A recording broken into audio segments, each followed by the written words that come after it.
Sup? Yeah. This happened during my struggling years after high school. Right.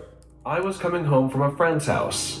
It was the end of the month, and I wanted to save as much as possible. Disclaimer, I forgot to say this in the beginning of the video. I was in a car accident, and I am in excruciating pain right now. So I just want to let y'all know that here's the evidence. I should be okay if I don't do too much. So, instead of taking a bus, I borrowed my friend's old bike for some days. Right. I was riding down the empty road. The hazy streetlights and chirping crickets were my only companion. I was passing a closed pawn shop when my eyes went to an advertisement on the wall. I could read the heading as it was in bold and uppercase, "Babysitter Wanted." I stopped and got down from my bike to take a better look at it. The advertisement was hung up recently, and there was contact information at the bottom of it. Hold on. I just want to say that's sus because me personally, I've never seen somebody advertise so I never seen somebody advertise that like this before. That's hella sus. That's you attracting all kinds of susness, cluckness, weirdos, and some more shits of kinds of peoples to be calling you at all hours of the day. I took a picture, thinking to call it after going home. I wasn't expecting to get it because I was sure someone might have already got it. But just to be completely sure, I dialed the number after reaching home. A woman picked up my call, and after a brief conversation, I got the job. She told me she works in real estate and has to go away on a 3-day trip. She has a 5-year-old son who needs to be taken care of in the meantime. She offered to pay me $600, which was enough to suffice for me for a month, maybe more. Without hesitation, I accepted the offer and went to bed with a ray of hope. But you don't know shit about this woman. Now, hold on now. For all we know, this could be a setup. The next morning, I woke up and started packing my bags to leave for my 3-day contractual babysitting. I shared the address with my friend just to be on the safe side. When the bus dropped me at the closest stop near my destination, I realized that I have entered the outskirts of the city. Paddy fields and small rusty mountains were visible on the horizon. I turned on my GPS to locate the house. After walking for 10 minutes more, I finally reached a beautiful wooden house. Beautiful my ass. That shit will be, that's in the middle of nowhere, Cluckness ass. That didn't make no sense whatsoever. I was trying to make I was trying to rhyme. I was trying to do like some wordplay, like how some rappers, some artists do in their music. It didn't work out like that. Like off the top, I was just trying to, talk about some beautiful wooden house, my ass. You're gonna get clucked in the. Located at the top of a hill. Even though the view was mesmerizing, I couldn't help but notice how secluded this area was. It's what I'm saying. A sense of unknown fear lurked inside of me, thinking if I get in trouble here, no one will be able to help me. You, thinking you got the right idea. But you got the wrong brands on right now. The only brand you should be representing is Adidas. Now, if Adidas ever come across this video, you need me to, I can sponsor you. I get you mad sales. In 24 hours, I get you a lot of sales. Hold on. I rang the doorbell and waited on the porch. Footsteps took place on the other side, and a woman opened the door. "You must be Sarah? I'm Jessica. We talked over the phone. Please, come in." I nodded my head with an awkward smile and stepped inside the house. Jessica appeared to be in her late 30s. She had long brown hair and a sharp face. Yeah, and you appear, is she about to size you up? And you appear not to have no protection. You don't got no, excuse me. You don't have no Adidas, right? You don't have nothing to protect yourself with. Do you even have, you have a phone, I'm assuming, right? But the signal is probably ass. So, you're in a pickle. "You have a beautiful house," I said. She gave me a courteous smile and called out to her son. Henry, come down. I have to go now. Henry! I heard footsteps speeding on the stairs. A cute little boy came down the stairs and sat down on the couch nearby. Henry, this is Sarah. She is going to look after you for the next 2 days, and I want you to listen to her, okay? Okay, Mom. 5 years old? Is that what she said? It's a big ass 5-year-old. Why do I feel like the mom and the son is in cahoots? Henry nodded his head and kept staring at me. I thought he was a shy kid. Jessica handed me $300 and said she'll pay me the rest after returning home. She then started loading her luggage into the car. Henry and I sat in the living room while she did all this. For a 2-day trip, she had an awful lot of bags stacked in her car. But I controlled my curiosity because it was none of my business anyways. There's enough food for you in the fridge. You can stay in the guest room on the left. Hope you have no further issues. Jessica waved goodbye to Henry, and her car slowly faded away from our sight. I locked the door and went to the guest room to keep my backpack there. I would have been like, as soon as she drove away, and Henry on that weird shit, I'd have been like, hey, Henry, I see your ass. Back the hell up before I beat that ass. That's all I'm saying. Because you're not about to do that weird shit. You're not about to do that clutch shit. You're not about to do no such shit. Not with me. Now, you got the wrong one tonight. Or the next 2 nights. You got the wrong one. Henry, you better get the hell on with that shit. I was arranging my clothes when Henry peeked in and immediately moved away. No. I chuckled and said, "You can come in." No. He slowly peeked again and finally gave me a cute little smile. I caressed his cheek and said, "Would you like something to eat? I can make pancakes." He nodded his head, and that's how our friendship began. With time, I understood Henry is not shy at all. We played hide and seek, made paper planes, and had fun the entire day. But as soon as night fell, the spooky silence surrounded the house. After dinner, I went to tuck him in his bed when he made a weird request. Henry looked at me with timid eyes and said, "Can you sleep in my room with me?" I'm good. I'm good. Your mom paid me $300, $600 in all.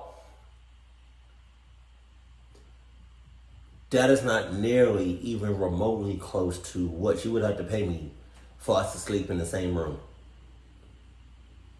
I'm talking tens of millions. I don't know you, Henry. I don't.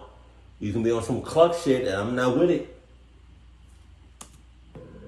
Why? Are you scared of the dark? No, not the dark.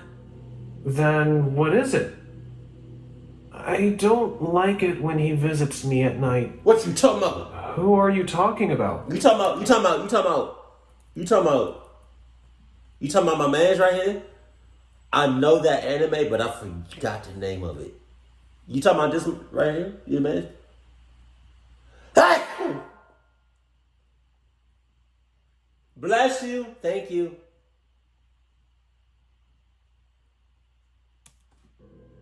Mr. Googly Eyes. Oh, no. What? Who's Mr. Googly Eyes? The man who walks the house after dark. He has really big eyes and an unhappy face. A cold shiver ran down my spine hearing this 5-year-old. There's no one in this house except me and him. What the hell is he talking about? I laughed it off, even though his words scared me a bit. Man. I don't think Mr. Googly Eyes is real, Henry. There's no one in this house except me and you. I would have surely seen him if he tried to hide inside this house. Oh, yeah? He lives inside the jiggly bed in Mom's room. What? Just go to sleep. If I see Mr. Googly Eyes, I'll kick him out. Don't worry. I gave him a goodnight kiss and came out. Looking at the long corridor leading to the stairs, I kind of froze for some time. The dim yellow lights of the dark passage created a spooky ambiance. I came downstairs and stood in the living room. The house was in complete silence. The only sound that took place was the ticking of the big grandfather clock. Jessica's room was on the right side. I told myself that kids come up with all kinds of imaginative tales, and this story of Mr. Googly Eyes was nothing more than one of them. Oh, yeah? Still, something in the back of my mind kept telling me Henry wasn't lying to me. I didn't want to ruin my sleep pondering on the words of a 5-year-old, so without hesitating much, I went into Jessica's room to check for myself. As I opened the door, I saw a waterbed lying in the middle of the room. There was an almirah in the corner and a big mirror hanging from the wall. This room is way cleaner than the entire house. I could even smell the bleach and washing powder inside that room. I checked the entire room and became sure that no one was hiding here at all. I heaved a sigh of relief and went to bed. After a tiresome day, sleep fell on my eyelids and... That's funny. How you said you checked the entire bedroom, but it looks like you just stood there in one spot whole time. Seconds. I don't remember how long I slept, but suddenly I felt a pull on my nightgown. I opened my sleepy eyes and found no one. I turned aside just when I saw Henry standing near my bed. Is Henry the one with the googly eyes? Staring at me with a freaked out face. Jeez, you scared me. Why are you awake at this hour? He's walking in the house again. Who? Mr. Googly Eyes. Mr. Googly Eyes. When I was sleeping, he grabbed my feet. I don't want to go in my room. I realized he must have had a bad dream and freaked out like this. I got down from my bed and held his hand. Come, let's go see if he's still there. I'm sure he'll be long gone by now, and if he's still there, you can sleep with me, okay? Henry nodded his head, and we started walking upstairs. I planned to tuck him into his bed after assuring him that there was no Mr. Googly Eyes in the house. Googly Eyes. We went upstairs. I walked into his room to find it empty. Look, Henry, there's no one here. Come on, go to bed. As I turned to look at him, I saw Henry standing outside the room, staring into the passage. His face was white as a sheet. What? What is it? I spoke from the room. He didn't move, didn't turn his eyes to look at me. He lifted his hand and pointed at the end of the passage. Mr. Googly Eyes is standing near the stairs! Oh, God! I got really angry with his sick imagination at the moment. I rushed to him, saying, Oh, stop it, Henry! There's no Mr. Googly Eye! But before I could finish, my eyes went to the end of the corridor, and the blood in my veins turned ice cold. Googly Eyes! Eyes! Figure was standing at the end of the passage. Mr. Googly Eyes! He had a furious face and wide, bloodshot eyes staring right at us. I have never seen such a scary person in my entire life. The man expanded his long, dirty fingers, and I could hear the cracking sounds of his bones. He pointed down the stairs and opened his big, hollow mouth. No sound came out, but his jaw started to expand horrifyingly. I screamed at the top of my lungs and stormed inside Henry's room, taking him with me. Man, I would have said, man, on some, I don't want to be clucked like you, Henry. I would have said, cluck you to Henry. You got this one. And I would have hauled ass like a mother cluck. Hold on now. I couldn't sleep that entire night. I wanted to call 911, but what would I tell them? That there's a ghost walking around the house? Who would believe me? I do. I decided to call Jessica in the morning and take Henry back to my place until she returns. But when the first ray of morning light entered Henry's room, I slowly opened the door and came out. We checked the entire house, and it was normal again. I called my friend to come pick us up, then dialed Jessica's number, but the calls went to her voicemail. I wonder why. I was waiting for my friend to arrive when Henry screamed once again. I turned back and saw him standing outside of Jessica's room with that same freaked out face from last night. What is it, Henry? I asked in a panic. He said with a sobbing voice, Mr. Googly Eyes is inside the jiggly bed. He's trying to... I love this kid's voice. It is so, animated. Mr. Googly. Scared me again! I ran to her room because, as per my knowledge, ghosts never show up in the daylight. The room was empty like before, and I didn't see any trace of that scary man last night. He's not here, Henry. Oh, he is! Can you see his eyes inside that bed? I got up on that waterbed, and as soon as my weight fell upon it, I discovered the horrifying truth. The water inside it churned upside down, and a dead body appeared on its surface. On some insidious Yes. type. Not insidious. There was a corpse inside that waterbed. God damn. God knows for how long it has been there. On some Conjuring type shit. It didn't fail to recognize the face. It was indeed Mr. Googly Eyes. Mr. Googly Eyes. The cops were called, and the mystery unfolded. This man happened to be Jessica's boyfriend, with whom she scammed a client for a huge amount of money. But she wanted to have it all for herself, hence she killed the guy and stuffed his body inside her waterbed. I'm sure the murder took place in her room, which is why she cleaned it thoroughly. The day I arrived here, she wasn't leaving for a business trip. She eloped. The cops are still looking for her, and Henry has been put in a foster home. The poor child doesn't know about what his mother did, but I am sure Mr. Googly Eyes is finally going to stop visiting him. God damn. Hold on. Jesus. And This is a disturbing... Do people even still use waterbeds anymore? I remember like that was a thing back in the day, but I don't know if people still use waterbeds. Are waterbeds even comfortable though? I would feel like they wouldn't be as comfortable because it's the water. Like, you know what I mean? You move it. Like, I don't... Incident from my childhood that has ruined my life forever. Jesus. My parents worked a lot, hence I grew up under the watch of babysitters. They have never been the ideal couple. They spent most of their time outside the house to avoid any kind of confrontation. I, on the other hand, got used to it. I obviously felt lonely at times, but I soon realized they're better off this way. I don't know why they never got divorced in the first place. All of our lives would have been far better if they did. I was 12 years old when this happened. My mom was on a business trip, and it was just me and my dad. He came to pick me up from school. As I got in the car, he started the engine and asked, "So, how was school?" I replied in a morbid tone, "Like always." "Well, don't worry, school sucked in my days too." "Yeah, whatever." "Hey, you should cheer up, buddy. I'm sure it's not that bad." My dad went on, and I rolled down the car window to stare outside. I became so aloof from my parents that I kind of stopped giving them any reaction. When my dad realized I'm not going to take part in this conversation, he stopped talking for a while. We were waiting on a signal when he made another initiative.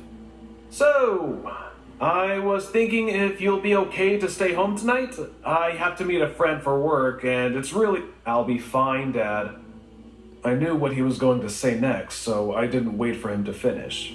He heaved a sigh of distress and remained silent for the rest of the ride. When we reached home, I went straight to my room.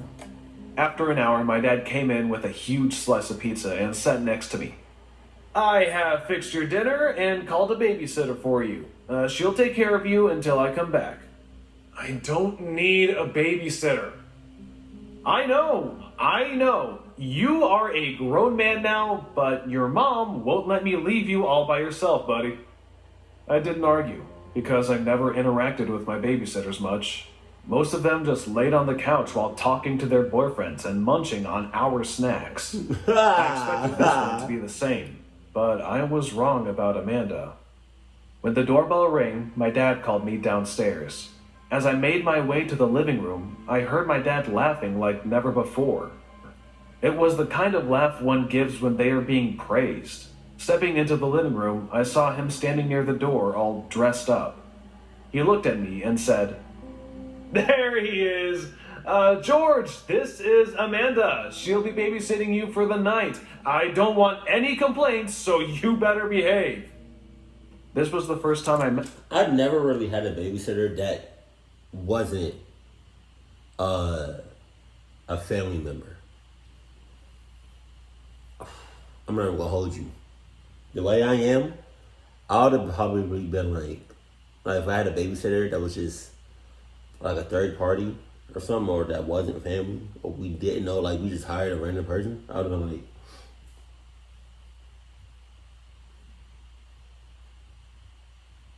"Sup? Don't try no funny shit." Amanda. She turned to me, and the first thing I noticed about her was her glassy blue eyes. There was something in her eyes that made her look immensely mysterious. Oh yeah. She had a piercing stare that almost peeked into my soul. Jesus. The oddest thing was the way she blinked, which she rarely did. From that very moment, I felt there was something off about her, but I kept it within myself. She came close to my face and said in a calm voice, "Hello, George. I hope we can be friends." No, never. I smiled awkwardly and stood there.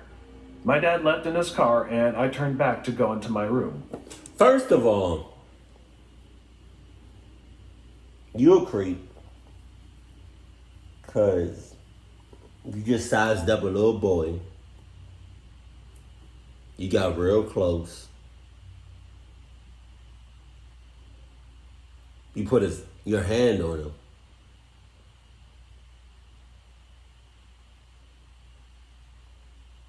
You're a redhead. Glossy blue eyes.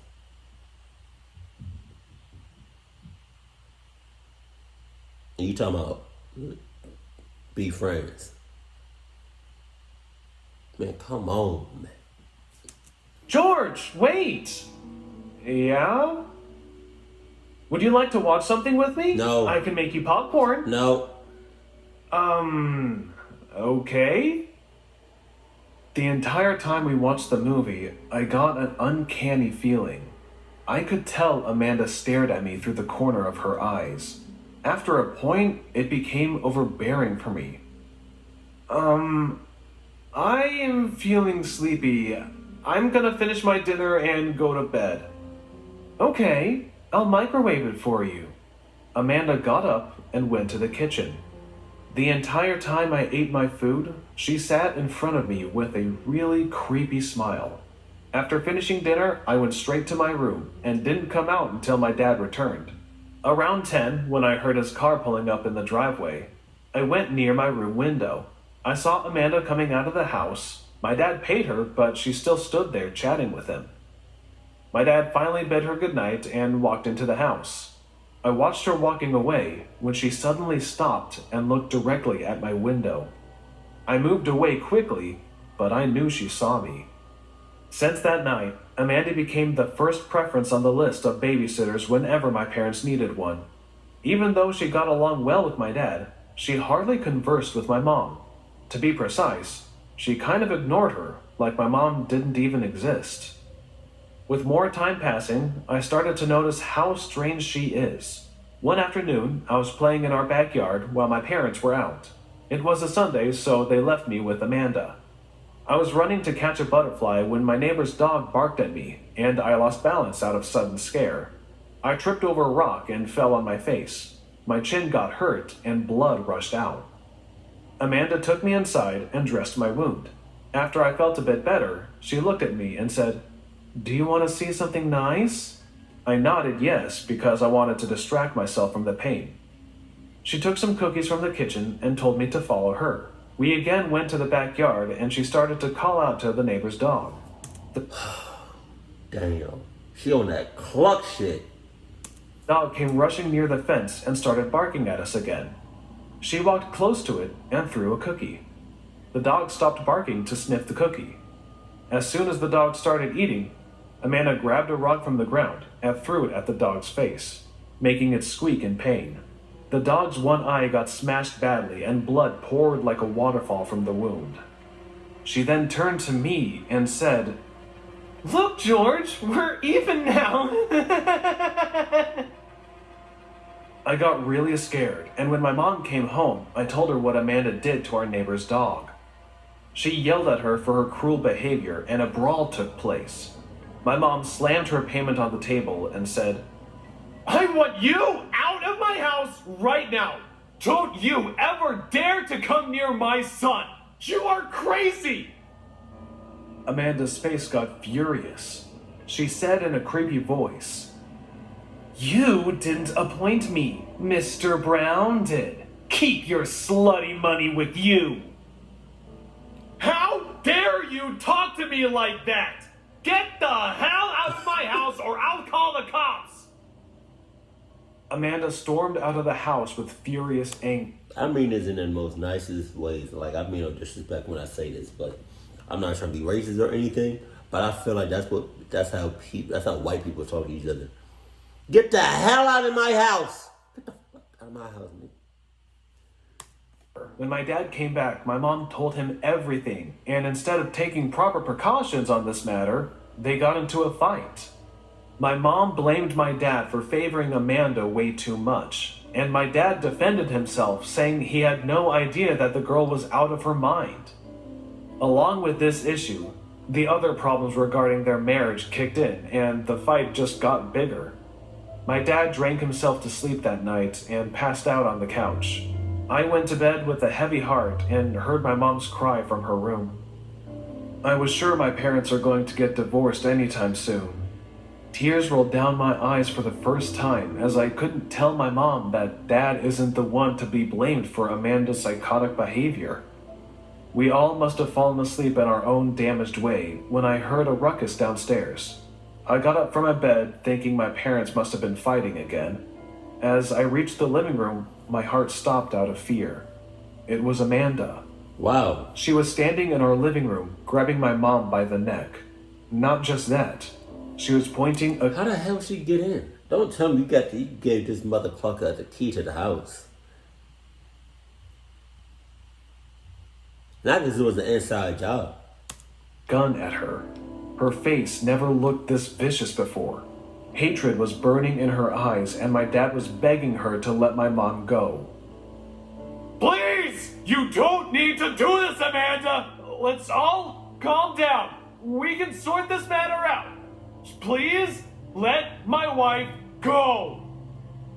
Your wife? She doesn't even love you. But I do. I loved you from the first day I met you. Oh. We just have to get rid of this skinny bitch, and then we can live as a happy family. I'll take good care of George.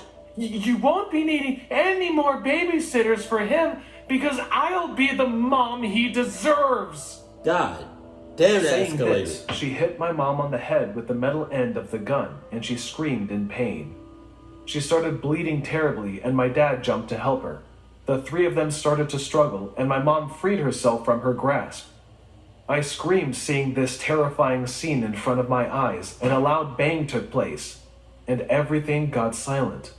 I saw my dad covered in blood, and my mom rushed to him screaming, "No!" But as he moved away, Amanda collapsed on the floor holding her chest, and never woke up again. My dad is standing trial for the murder of my babysitter. My mom and I said everything to the jury about the worst night of our life. I told them how he never wanted to kill Amanda and it was all a collision of unfortunate events, but no one can deny the fact that my dad pulled the trigger accidentally that night, leading to the bullet pierced into Amanda's heart. Our lawyer has fought really hard to prove him innocent, which my dad actually is. I hope they can see my dad as a victim of extreme circumstance and set him free. Honestly, he was doing that in self-defense. Like, what the hell? I really hope he don't get it. He don't get go to jail for that, because that was self-defense. Obviously, that was self-defense, and obviously she was crazy like shit. Like, it was like, but the only thing is, how did he? Hold on. How did he get her as a babysitter? Was this just a random person, or was it like a? Hold on. My dad called me downstairs. I have fixed your dinner and called a babysitter for you. So it was just a random babysitter? He didn't do his research or anything? That's his fault. That's his fault. Hold on now. I mean, both parties, dog, three parties is kind of at the.